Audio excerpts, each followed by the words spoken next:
On the night of March 6, 1978, a fire raged just east of the summit of Cajon Pass. Firefighters scrambled to put out the blaze, only for them to find 4 diesel-electric locomotives, along with 16 derailed rail cars, on the ground in a pile of twisted steel. Their only thought is, where are their survivors? How could such a tragedy happen?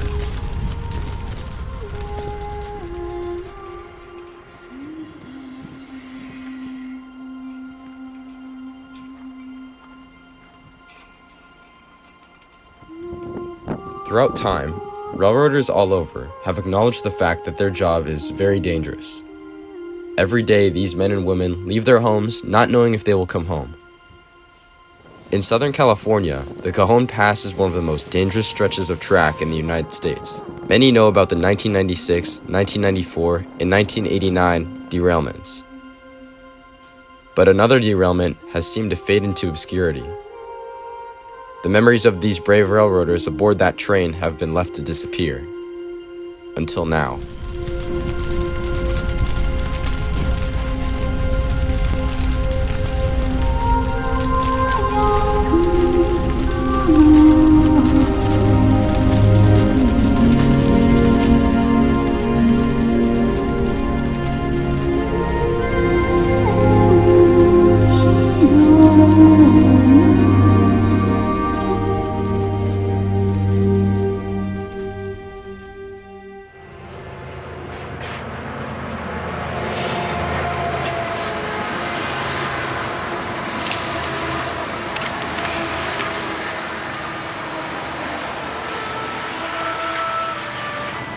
While major derailments are extremely unlikely, even in Cajon Pass, they still do occasionally occur.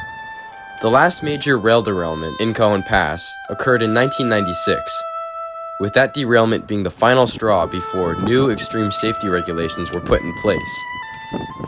It's safe to say these regulations put runaway trains under control, with a major derailment on the pass being absent for almost 30 years. However, even so, it's important that we remember these points in rail history so that they can't be repeated.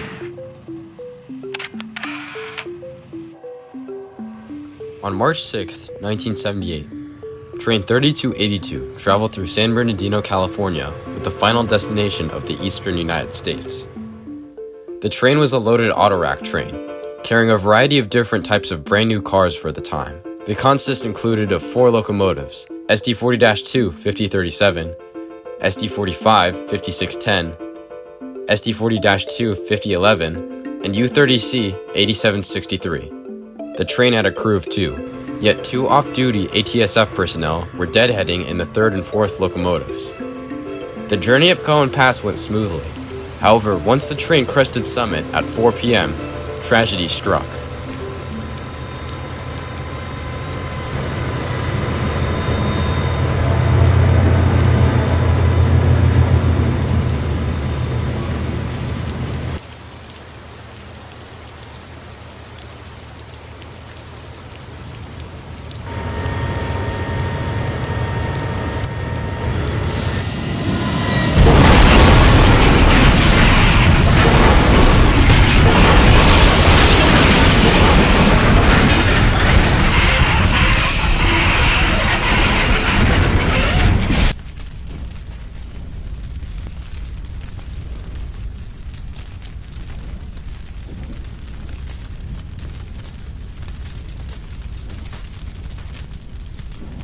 The crash derailed all 4 lead locomotives and 16 cars. It took little time before help arrived at this crash site. The lead locomotive was forced upwards, while the cabs of the other 3 locomotives were trapped under a wreckage, trapping the 2 off-duty ATSF employees in the process. Conductor E.B. Milroy and engineer Francis Post escaped with minor injuries, while the 2 employees whose names remain anonymous were presumed dead on March 7th.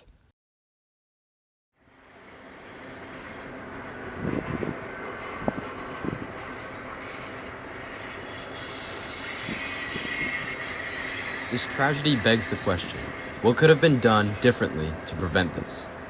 In the days leading up to the wreck, heavy rain was reported in the Inland Empire area.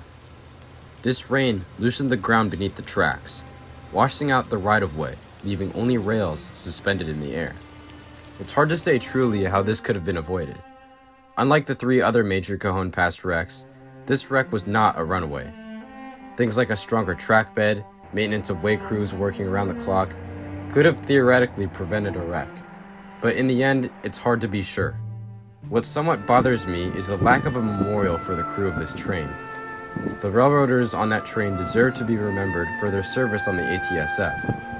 The 1996 crash memorial is an example of what a memorial theoretically could look like for the 1978 crew. Someday, though, I hope I can make a difference and help the memory of the railroaders on that train never fade.